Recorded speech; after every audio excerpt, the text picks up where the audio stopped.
નમસ્કાર મિત્રો, આજના વિડિયો લેસનમાં આપણે સંગીતમાં આવતા કેટલાક પારિભાષિક શબ્દોની વ્યાખ્યા વિશે ચર્ચા કરીશું।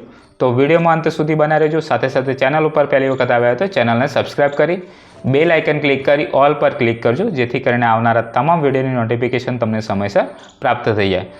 તો મિત્રો, સંગીતમાં પ્રાયોગિક જ્ઞાનની સાથે સાથે સંગીત વિષયક પારિભાષિક શબ્દોની સમજ પણ આપણને હોવી જોઈએ। એટલે એમાં સ્થાયી અંતરો, સંચારી, આભોગ, જન્યરાગ, જનકરાગ, ગ્રહ, અંશ, ન્યાસ, ગમક, ઘસીટ અને મીંડ વગેરેની સમજ આપણે થોડી ઘણી મેળવીશું। તો વિડીયોમાં અંત સુધી બન્યા રહેજો અને વિડીયો ગમે તો વિડીયોને લાઇક, શેર અને કોમેન્ટ પણ કરી દેજો।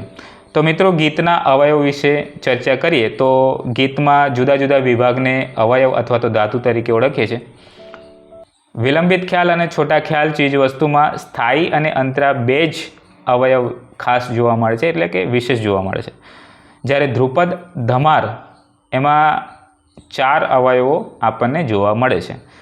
સૌપ્રથમ વાત કરીશું આપણે સ્થાયી, તો ગીતના પહેલા વિભાગને સ્થાયી કહીશું। એમાં ખાસ કરીને મંદ્ર અને મધ્ય સપ્તકના સ્વરોનો વિશેષ પ્રમાણમાં ઉપયોગ થાય છે। ત્યારબાદ અંતરા વિશે વાત કરીએ તો ગીતના બીજા વિભાગને આપણે અંતરા કહીશું। એમાં મધ્ય સપ્તક અને તાર સપ્તકના સ્વરોનો વિશેષ પ્રયોગ થાય છે, બરાબર।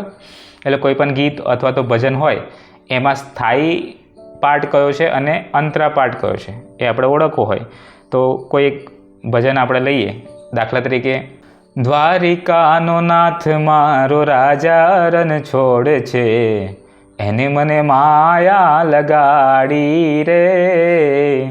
આ પાર્ટ વારંવાર પ્રયોગ કરવામાં આવશે, એટલે કે આ શબ્દોનો વારંવાર ઉપયોગ કરવામાં આવશે, વારંવાર ગાવામાં આવશે। એને આપણે સ્થાયી કહીશું, એટલે કે મુખડું કહીશું, બરાબર। એટલે આ શબ્દનો પ્રયોગ તમે વારંવાર સાંભળ્યો હશે કોઈ કલાગુરુ અથવા સંગીત ગુરુના મુખે। હવે વાત કરીએ અંતરાની, તો અંતરો ગવાય છે સેમ, પણ એના શબ્દો અલગ અલગ હોય છે, બરાબર। એટલે કે મીરાનો માધવ ગિરધર ગોપાલ છે, એને મને માયા લગાડી રે।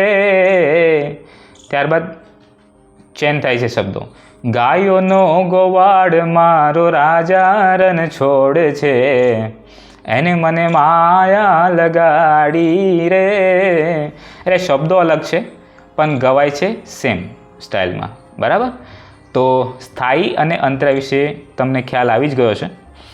હવે વાત કરીએ સંચારી, તો ગીતના ત્રીજા વિભાગને આપણે સંચારી કહીશું। સ્થાયીની જેમ અહીં પણ મંદ્ર અને મધ્ય સપ્તકના સ્વરોનો વિશેષ ઉપયોગ થાય છે।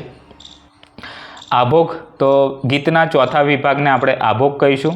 તેની સ્વર રચના લગભગ અંતરા જેવી હોય છે, પણ તેમાં તાર સપ્તકના સ્વરોનો વિશેષ ઉપયોગ થાય છે। હવે જોઈએ જન્ય રાગ, તો મુખ્ય થાટમાંથી ઉત્પન્ન થયેલા રાગને આપણે જન્ય રાગ કહીશું। ત્યારબાદ જનક રાગ, તો જનક શબ્દનો અર્થ થાય છે પિતા, તો થાટના મુખ્ય રાગને જનક રાગ કહીશું। દાખલા તરીકે કલ્યાણ, તો કલ્યાણ થાટ છે, કલ્યાણ થાટમાંથી જ રાગની ઉત્પત્તિ થયેલ છે, એને આપણે કલ્યાણ કહીએ છીએ। એટલે થાટનું નામ પણ કલ્યાણ છે અને રાગનું નામ પણ કલ્યાણ છે। હવે જોઈએ ગ્રહ સ્વર, કોઈ પણ રાગ આરંભ કરવા માટે એક ચોક્કસ સ્વર નક્કી કરવામાં આવે તેને આપણે ગ્રહ સ્વર કહેવામાં આવે છે। દાખલા તરીકે રાગ યમન મંદ્ર સપ્તકના નિષાદથી શરૂ થાય છે, એટલે નિષાદ એ શું છે તો કે ગ્રહ સ્વર, મુખ્ય સ્વર। હવે અંશ વિશે જોઈએ તો ગાયન કે વાદનમાં જે સ્વરનો પ્રયોગ વારંવાર થાય તેને આપણે અંશ અથવા તો વાદી સ્વર તરીકે ઓળખીએ છીએ। દાખલા તરીકે ભૂપાલીનો અંશ સ્વર છે ગંધાર, એટલે ગનો ઉપયોગ એટલે કે ગંધારનો ઉપયોગ વારંવાર થયેલો જોવા મળે છે, તો એને આપણે વાદી સ્વર તરીકે ઓળખીશું।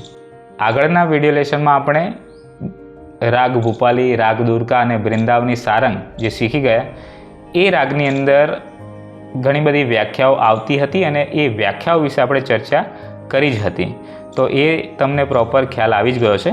હવે જોઈએ ન્યાસ, તો મિત્રો ન્યાસ એટલે રોકાવું। રાગાલાપ કરતી વખતે જે સ્વર પર અનેકવાર રોકાણ કરવામાં આવે છે તેને આપણે ન્યાસ સ્વર કહીશું। ન્યાસ સ્વરના યોગ્ય ઉપયોગથી રાગોની સુંદરતા અને ભાવ પ્રગટ થાય છે. અર્વાચીન કાળમાં દરેક રાગમાં વાદી, સંવાદી અને મહત્વના સ્વર ઉપર રાગના વિસ્તારના સમય અલ્પ સમય માટે વિરામ કરાય છે. તેને આપણે ન્યાસ સ્વર કહીશું. હવે જોઈએ ગમક. તો સ્વરોનું એવું કંપન જે સાંભળનારના મનમાં સુખદાયી લાગે તેને આપણે ગમક કહીશું. પ્રાચીન કાળમાં કંપિત સ્વરને ગમક કહેવામાં આવતો. આધુનિક કાળમાં હૃદય ઉપર ભાર મૂકી સ્વરોના ગંભીરતાપૂર્વક ઉચ્ચારણ કરવાની ક્રિયાને આપણે ગમક કહીશું. ત્યારબાદ આવશે ઘસીટ. તો જ્યારે સિતાર પર એક જ મિજરાબના આઘાતમાં આંગળીને ઘસીને ઝડપથી અનેક સ્વર વગાડવામાં આવે તો તે ક્રિયાને આપણે ઘસીટ કહીશું. હવે મીંડ વિશે ચર્ચા કરીએ તો એક સ્વરથી બીજા સ્વર ઉપર ઘર્ષણથી ગાતા વગાડતા જવાની ક્રિયાને આપણે મીંડ તરીકે ઓળખીશું. એક સ્વરથી બીજા સ્વર ઉપર ગાતા વગાડતા જવાની ક્રિયા વખતે અવાજ તૂટતો નથી, એટલે કે અતૂટ રહે છે, અખંડ રહે છે, તેને મીંડ કહીશું. સ્વરોમાં માધુર્ય ઉત્પન્ન કરવા મીંડનો પ્રયોગ થાય છે.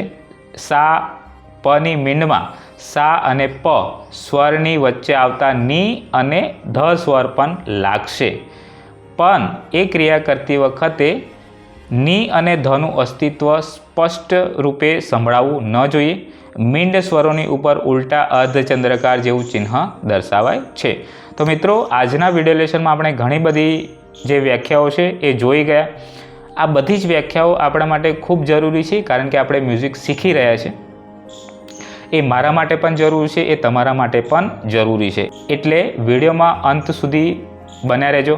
આજનો વિડીયો તમને પસંદ આવ્યો હોય, વિડીયોમાંથી કંઈક ને કંઈક તમને શીખવા મળ્યું હોય તો વિડીયોને લાઇક, શેર અને કોમેન્ટ કરી દેજો. અને ચેનલ ઉપર પહેલી વખત આવ્યા હોય તો ચેનલને સબસ્ક્રાઈબ કરી બેલ આઇકન ક્લિક કરી ઓલ પર ક્લિક કરજો, જેથી કરીને આવનારા તમામ વિડીયોની નોટિફિકેશન તમને સમયસર પ્રાપ્ત થઈ જાય. તો મિત્રો, આજના વિડીયોમાં બસ આટલું જ. ફરી મળીશું એક નવા વિડીયોમાં નવા ટોપિક સાથે. ત્યાં સુધી જય હિન્દ, જય ભારત.